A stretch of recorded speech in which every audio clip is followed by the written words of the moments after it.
खनिज संपदा को, हर चीजों को सौंपने में वो लगे हुए हैं और इसके खिलाफ आप बहादुरी से लड़ रहे हैं। इसलिए लड़ने वाले तमाम आप बहादुर मां बहनों का और मंच पे बैठे हुए नेताओं का अखिल भारतीय किसान सभा की तरफ से हम प्रशंसा करते हैं, स्वागत करते हैं और अभिनंदन करते हैं। साथियों, क्या मांग है आपकी? हमने देखा है पर्चे को, 13 सूत्री मांग है और सभी मांगे पूरी तरह से वाजिब है। सरकार को तो तुरंत इन मांगों को विचार करना चाहिए और इन मांगों की पूर्ति में कदम उठाना चाहिए। लेकिन सरकार आज गरीबों की सरकार नहीं रही, आदिवासियों की सरकार नहीं रही, ये तो कारपोरेट की सरकार है और इसीलिए आपकी मांगों को पूरा करने के लिए कोई भी निर्णय लेने में वो अपने को सक्षम नहीं महसूस करते। और ये इसके खिलाफ आपने ठीक ही नारा लगाया, लड़ेंगे और जीतेंगे।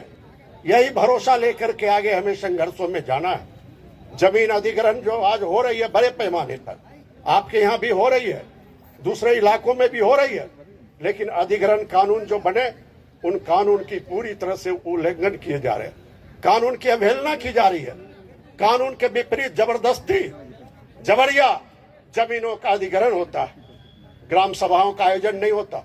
जिनकी जमीन आप ले रहे हो उन किसानों से आप कोई बातचीत नहीं करते हो। जो जमीन अधिग्रहण कानून बना हुआ है, मार्केट रेट से 4 गुना ज्यादा उनको मुआवजा देने पड़ेगा, उस कानून को भी आप नहीं मानते।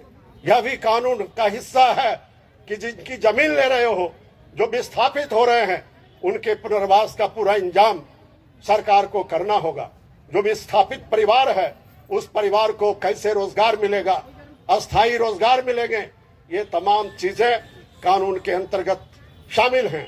लेकिन एक भी कानून आज सरकार मानने के लिए तैयार नहीं है और आपकी मांगों में है 40 साल से पहले जो विस्थापित किए गए, अभी तक उनके परिवार को कहीं भी कोई रोजगार नहीं मिला।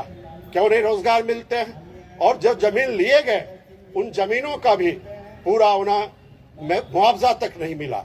और हाल के दिनों में बड़े पैमाने पर इन इलाके में जो विस्थापन का सवाल है, वो सवाल जबरदस्त तरीके से खड़ा है और जो लोग विस्थापित हुए हैं उनकी जो पीड़ा है, उस पीड़ा को लेकर के लगातार आप आंदोलन के मैदान में हैं, अपनी मांगों को लेकर के लगातार आप संघर्ष कर रहे हैं। ये मांगे पूरी तरह से वाजिब मांगे हैं और उसमें भी 2 तरह का विभेद, मुआवजा देने के मामले में पुनर्वास, चाहे किसी का भी, छोटा किसान हो बड़ा किसान हो, उसके लिए जो 15 लाख की राशि तय की गई, उसमें भी शायद भेदभाव होता है। किसी गरीब को 3 लाख रुपया आप देते हो, यह किस तरह की नीति है? किस तरह के पुनर्वास की नीति है, मुआवजा की नीति है? मैं पूछना चाहता हूँ। ये भेदभाव भी नहीं होना चाहिए और सभी को एक समान जो आपने राशि तय की है उस राशि का वितरण होना चाहिए। जो यहाँ का जलाशय है, उस